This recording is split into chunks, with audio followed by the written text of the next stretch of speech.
আজকে তো আজকে আমার বইয়ের আসার কথা মারা, আমাকে আসতে তো দেরি করছে কেন লাউড়া? ওর মা আবার ওকে জিনিস দিয়েছে তো মারা আবার।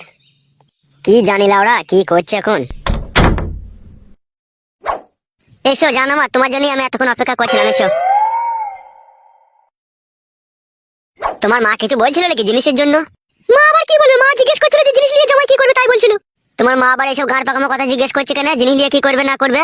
আমার জিনিস আমি কি করবো না করবো সেটা আমি বুঝবো, তোমার মায়ের আবার অত গাঁর পাকামো কিসের? তা বলো জিনিসটা নিয়ে কি করবে সেটা তো বলো, মায়ের বাড়ি থেকে তো নিয়ে এলাম, এবার তো বলো কি করবে। তোর মায়ের মতো খুব কথা শিখে গেছিস, লাইলো মাগে মারবো কোনে আবার। তাহলে তুমি বলবে না জিনিস দুটো নিয়ে কি করবে?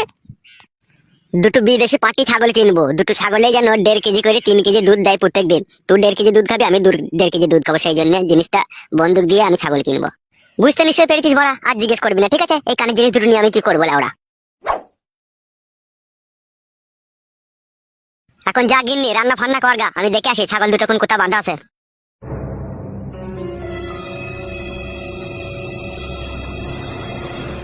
কাদা কুকুর বেটার মনের মতি গতি আমার ভালো ঠেকলো না, জিনিসটাকে নিয়ে কি যে করবে কি জানি। উল্টো পাল্টা যদি কিছু করে বুঝবে কেমন অশান্তি ঝগড়া লাগাবো আমি। আমার নাম শিপালি। কাদা কুকুর বেটা মানুষকে একটু শান্তি দেয় না, জিনিস দুটো নিল তবে রিয়াই দিল কাদা কুকুর বেটা। যাই কাদা কুকুর বেটা যদি 440 চাপাই গান এলে এসে খাবে কি কাদা কুকুর বেটা? কাদা কুকুর বেটা যন্ত্রণা ছাড়া আর কিছু দিল না আমাকে ও কাদা কুকুর বেটা।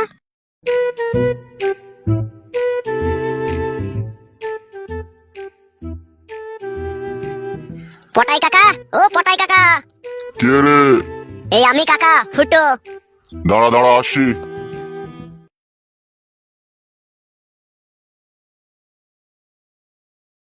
কি হয়েছে রে লেওড়া, এত চিল্লাচিল্লি করছিস কেন বাড়ির ভিতরে ঢুকে? এই কানের এই সোনার জিনিস দুটো কাকা আমি একবারে পার্মানেন্টলি বিক্রি করে দিতে চাই। তাই নাকি ভুদা? হ্যাঁ কাকা। পুরো সোনার জিনিস তো লেওড়া, না সোনার পানি দিলেইছিস বে? কি জি বলো কাকা তুমি, জগজিন তোমার বইয়ের কানে থেকে খুলে আনলাম এই জিনিস, আমার শাশুড়ি দিয়েছিল। আচ্ছা ঠিক আছে, কত টাকা নিবি বল? 25,000।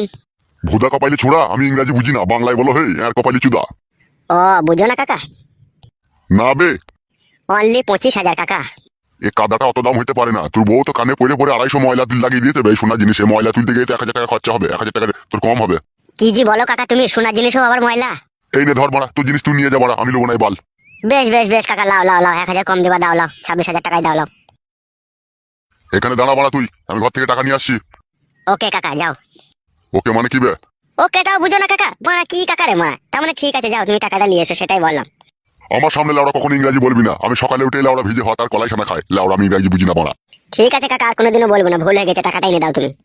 দাঁড়া এখানে তুই, আনছি টাকা আমি।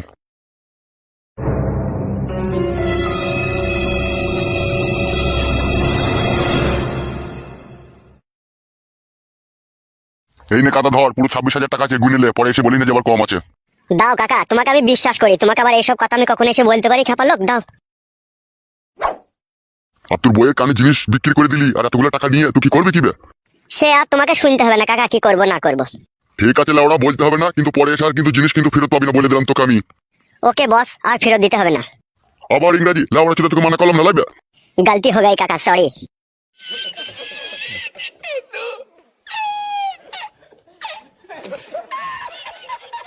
আর কপালে চুদারা কি জি করে লাউড়া, বুঝা বড় মুশকিল।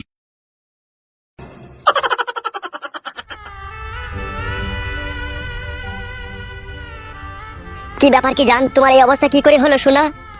আমার স্বামী আমাকে কেলিয়েছে। তাই নাকি জান? শালা খান কি ছেলে এত বড় সাহস, তোমাকে মেরেছে?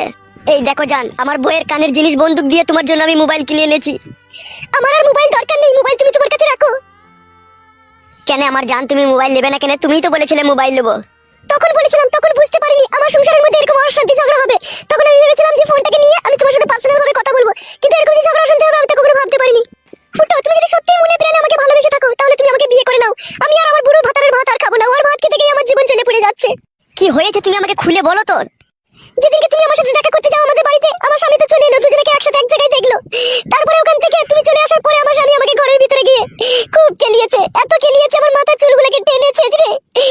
কি আর বলবো, সবার জন্য শুধু চুল ছিঁড়ে আমার রিয়াই দেয়নি, ঘরের ভিতরে গিয়ে সে কি নোংরামো করে আমাকে যা তা ভাবে করলো।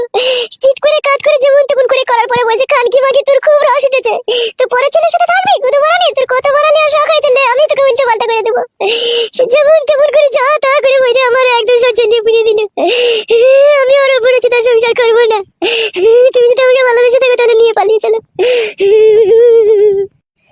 খানকির ছেলে বুড়ো চুদার এত বড় সাহস, আমার ভালোবাসার মানুষকে নিয়ে উল্টো পাল্টা কাজ করেছে। গুদমারানির ছেলেকে ইচ্ছা হচ্ছে যে এখন আমি গুলি করে দিই।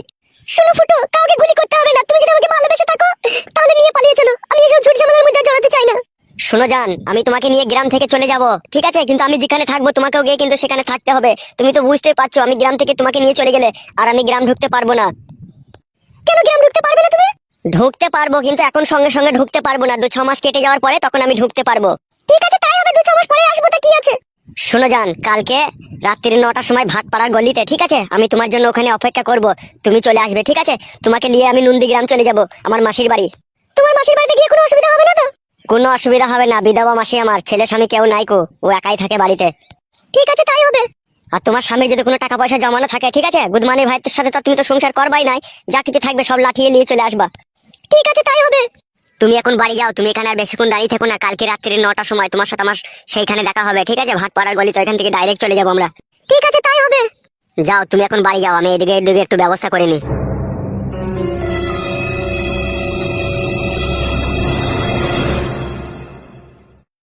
লেওড়া, দেরি করলে হবে না। এই মোবাইলটাকে বিক্রি করে কিছু টাকা ব্যবস্থা করে আমাকে পালাতে হবে। দেখি বাড়া এই মোবাইলটা কাকে বিক্রি করতে পারি।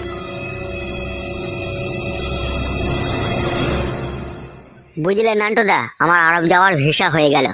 সে কি কথা রে, তোর পাসপোর্ট ছাড়াই ভিসা হয়ে গেল? আসলে নান্টুদা, কথা হচ্ছে কি, ভিসার যে মেন অফিসটা রয়েছে না, ওখানে একটা ম্যাডাম থাকে। আর ওই ম্যাডামের সাথেই আমার অনেক দিন থেকে একটু ইটির পিটির চলছে। তো ওই ম্যাডামকে আমি সব কথা বললাম, তা ও আর কি আমার এটা কনফার্ম করে দিয়েছে। বাবা বাবা বাবা, সব সময় তো তালেই থাকিস মনে হচ্ছে তুই। তালে না থাকলে হবে নান্টুদা, এখন যা দিন সময় পড়েছে তালেই থাকতে হবে, তালে থেকেই বেল ভাঙতে হবে। তাহলে যাচ্ছিস কবে তুই? আসলে নান্টুদা, কথা হয়েছে কি, যেই প্লেনে আমার টিকিট রয়েছে সেই প্লেনের স্টিয়ারিংটা এখন কেটে গিয়েছে, সেটা ঠিক না হওয়া পর্যন্ত আমি যেতে পারছি না। প্লেনে লাউড়া স্টিয়ারিংও থাকে মারা, এটা তো কখনো আগে শুনিনি। কি করে শুনবে নান্টুদা, তুমি তুমি তো প্লেনেই কোনোদিনও চাপনি। দাদা, ও দাদা। হ্যাঁ বলো, কি বলবে? বলছি দাদা, এই মোবাইলটা আমি বিক্রি করে দেবো, মোবাইলটা কিনবে? কই দেখি ফোনটা। বলছি চুরি করা মোবাইল নয় তো আবার? কি যে বলেন দাদা আপনি, এটা আমার বড় দুঃখের মোবাইল গো দাদা। আর এটা চুরি করা মোবাইল বলছেন আপনি? আচ্ছা ঠিক আছে, কত দাম দিতে হবে বলো? 19,999 টাকায় কিনেছে। এবার তুমি বলো কত দেবে তুমি? আমি আর কত দেবো? 1010 টাকা দেবো। দাদা, বিপদের সময় মোবাইলটা বিক্রি করছি গো, 10,000 টাকা দিও না, 15,000 টাকা করে দাও। না না না, আমি দিতে পারবো না। নাও নাও, তোমার ফোন ধরো। আচ্ছা ঠিক আছে, তাহলে 12,000 টাকা দাও দাদা। 10,000 টাকাই দেবো, দিতে হলে দাও, না দিতে হলে নিয়ে যাও। বড়া, মোবাইলটা যদি না বিক্রি করে মাগিটাকে নিয়ে পালাবো, তাহলে তো আমার কাছে টাকাও না, এখন কি করবো বড়া? কি ভাবছো দাদা, দিবে কি দিবে না বলো? কি আর করবো দাদা, মোবাইলটা না বিক্রি করেও আমার উপায় নাই গো। দাও, টাকাটা দাও। এই নাও, ধরো টাকাটা ধরো।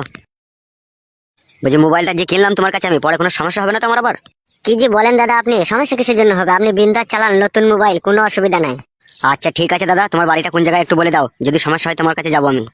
চিটফান পাড়ার উল্টো পাড়ার খালে বাঁ দিকে গিয়ে ডান দিকে কুল গাছের গোড়াতেই আমার বাড়ি। দাদা, তোমার কথাবার্তাটাতে তো মনে হচ্ছে তুমি আমার সাথে চিট করছো। তোমাদের সাথে চিট করিনি দাদা, চিট করছে আমার বইয়ের সাথে। জানি না আমার মরণের পরে কি হবে। কোনো অসুবিধা নাই গো দাদা, তোমরা মোবাইলটা বিন্দাস চালাও, ঠিক আছে? এটা আমি নিজের টাকা দিয়ে মোবাইলটা কিনে এনেছি, এখন আমি বিপদে পড়লাম তাই তোমাদেরকে বিক্রি করলাম। ওইসব নিয়ে কোনো চাপ নেই, বুঝতে পেরেছো তো দাদা? চালাও মোবাইল। ঠিক আছে, বিশ্বাস করলাম তোমাকে। তাহলে দাদা আমি এখন আসছি, হ্যাঁ? আচ্ছা ঠিক আছে, যাও।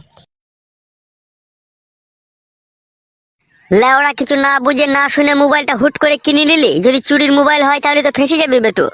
এতে আবার ফাঁসির কি আছে রে বন্ধু? তুই তো সাক্ষী আছিস, আমি মোবাইলটা কেনার সময় তুই তো মেন সাক্ষী, তুই সাক্ষী দিলেই হবে।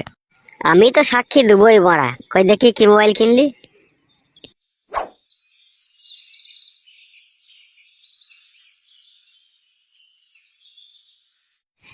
রাত্রি 8টা 9টা বাজতে গেল, কোন ঢেমনি সায়াতলায় ঢুকিয়েছে কি করে বলবো, কাদা কুকুর বেটা।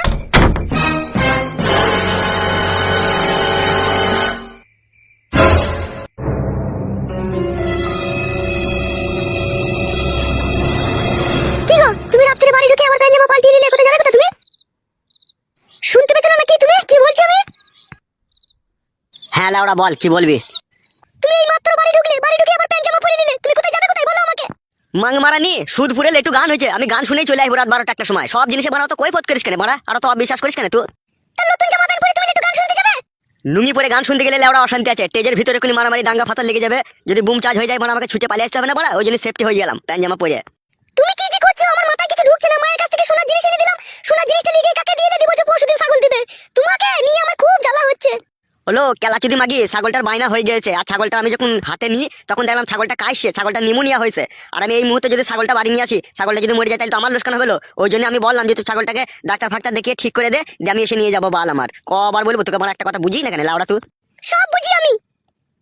বাল বুঝিস তুই, কিছুই বুঝিস না। শুন বাড়া, এখন আমি গান মান শুনবো, ঠিক আছে? রাত 12টা 1টা হয়ে যেতে পারে আমার ফিরে আসতে। তুই লাউড়া খাওয়া দাওয়া করে শুয়ে পড়বি, বুঝতে পেরেছিস তো? কেন অত রাত করে গান শোনার দরকার কি আছে তোমার? একটুখানি শুনলে দিয়ে চলে আসবে তুমি। লাউড়া একটুখানি গান শুনে আবার আসা হয়? গেছি যখন পুরোপুরি গানটা শুনেই তবে আসবো লাউড়া। আর তোর অত চিন্তা কি লাউড়া? ঘরে ফ্যান চলছে, ওইদিকে জানলা দরজা লাগিয়ে দে না কাদা। ঘরের ভিতরে হাইড্রোলিক খাট আছে, পুঙ্গা উবুর করে শুয়ে পড় লাউড়া। আমি ঠিক চলে আসবো, আমার জন্য ভাবতে হবে না। তুমি যতক্ষণ না আসবে ততক্ষণ আমি জেগে থাকবো, তাড়াতাড়ি আসবে বলে দিলাম তোমাকে আমি। কি ভাবছো কি তুমি আবার গান শুনতে যাবে? বাল আমার জন্য জেগে থাকতে হবে না, তুই ঘুমিয়ে পড়। আমি যখন গান শুনে বাড়ি ফিরবো তখনই দরজা এসে খটাম খটাম করে বাড়ি মারবো, আর তখন তুই বুঝতে পেরে যাবে আমি এসেছি। তখনই লাউড়া দরজাটা খুলবি, ঠিক আছে? খুব বকালি মার, আর বকাই না, তুই থাক, আমি চললাম।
কি ব্যাপার লাউড়া, আসতে এত দেরি করছে কেন বাড়াও?